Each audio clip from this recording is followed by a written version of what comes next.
For the rest of your life, you will face this challenge, as I will face and everyone will face. We will meet people who are ungrateful, rude, entitled, mean, etc. That's just part of our life. So it seems a very good idea to learn how to deal with these situations. And that's the topic of today's talk. Hi there, meditator. Welcome to episode 25 of Master Your Mind Daily, your daily source of inspiration for all things meditation, anxiety, and personal growth. Today we are talking about the mindful way, the meditator's way of not being affected by what other people say. Before we dive into this topic, I want to ask you one question. What type of thing people say to you that is most upsetting, most triggering? Please write it in the comments.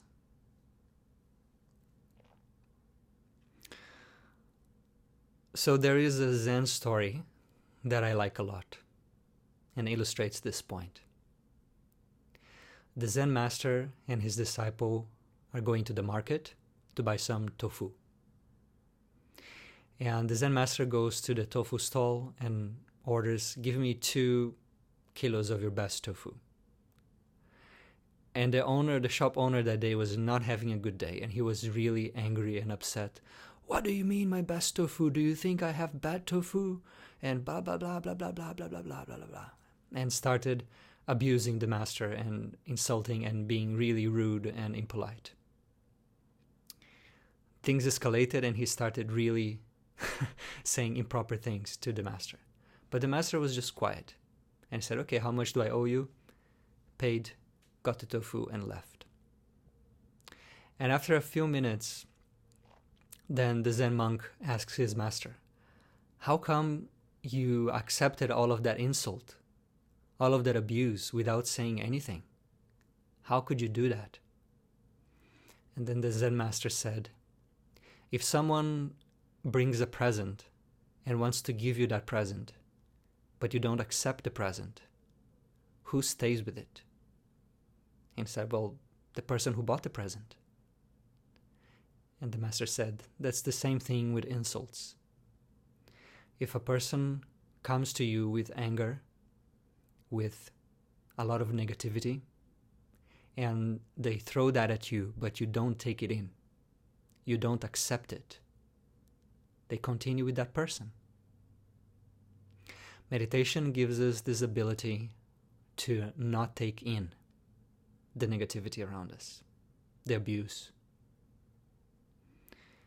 And the way we train this in meditation, every time we try to focus on our breathing or on a mantra, on a candle flame, on a chakra, whatever it is, all of these thoughts are passing by. And we are told to just let them go. Let them be, let them go. Watch them as clouds in the sky. So we are training this ability of observing things without attaching ourselves to them, without taking it in. As one of my teachers taught me, Muji, mind is there in front of you. Don't log in. Likewise, in our relationships, in our engagements with people, they are throwing all of these thoughts, ideas, and words at us, consciously or unconsciously. All of these things are coming towards us. And we have the choice to accept them or not, to take them in or not, to make them part of our reality, of our mind, of our identity or not. That is a choice we always have. And that is a choice that I urge you to exercise from now on. No one can make you feel anything without your permission. A person may be saying abusive things towards you, may be impolite, maybe doing all sorts of nonsense. But realize that you are in control. You choose what you want to take in or not. And part of this practice is also developing a strong sense of value and a strong self-awareness and self-knowledge. When you know who you are, then what other people say about you won't shake you that much. If you know that you are being kind and sincere, and someone accuses you of being manipulative or mean or having a hidden agenda, then if you have clear self-knowledge and clear values, you can easily reject that criticism because you know it's not true. And then you can abide, you can hold your ground and abide in what you know is true. That's another skill that is trained with meditation, to keep our attention where we want it to be, not on the things that are coming and going. So having a strong self-awareness, knowing who you are, and having a strong sense of value, that is very helpful in not being affected by what other people say. We all have different values. Some people are going after more extrinsic values, such as wealth, fame, beauty, and power.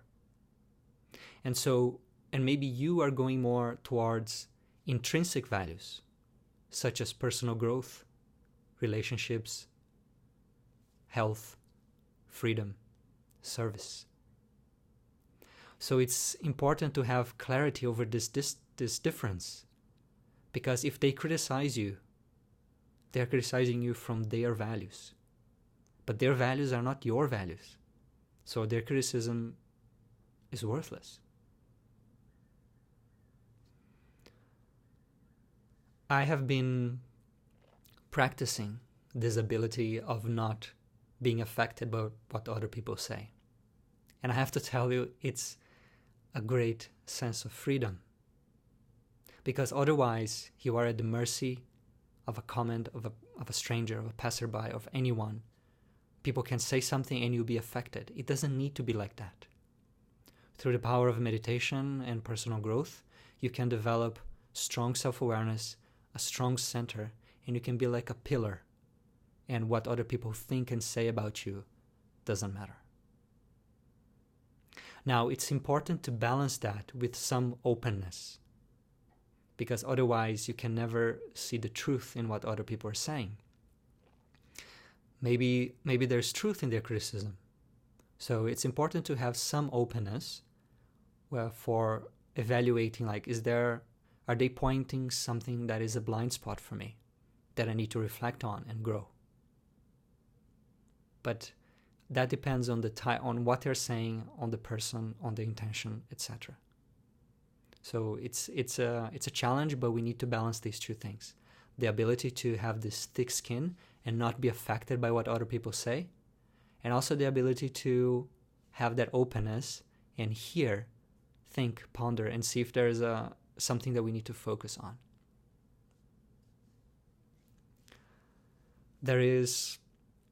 If you struggle with this point, there is a specific visualization that you can do that is very, very helpful for not getting affected about what other people say about you. And it's the light pillar visualization.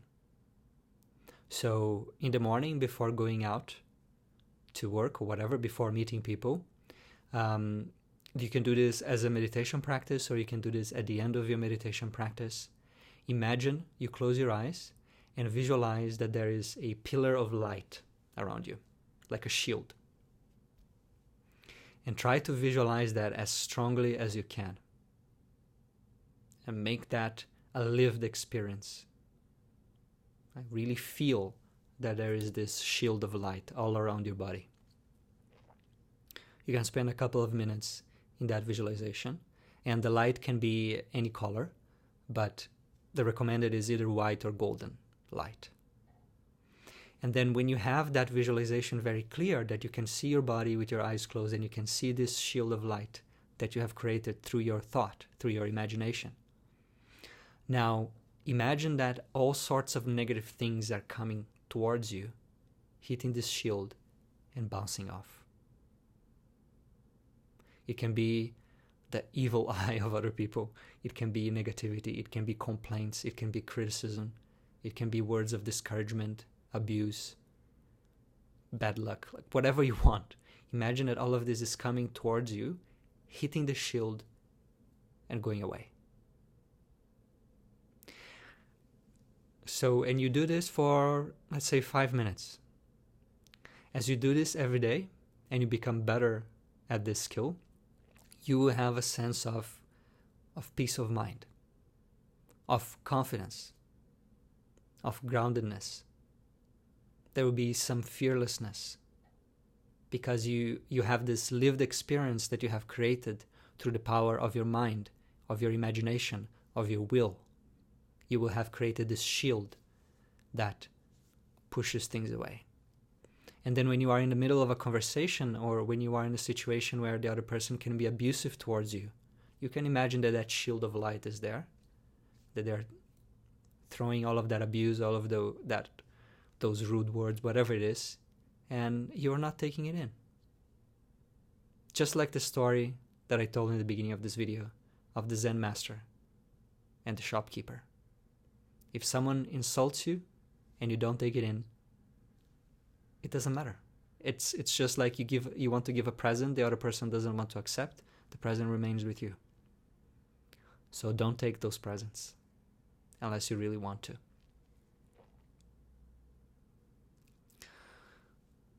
Is this making sense? Do you feel that this is a practice that you can apply in your daily life?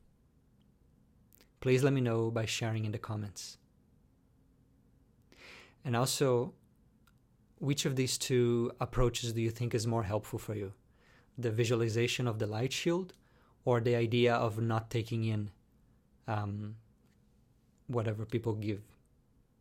Let me know.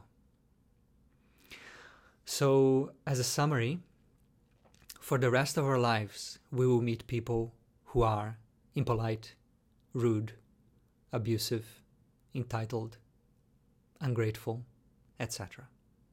We are going to see things like this. We're going to receive words like this.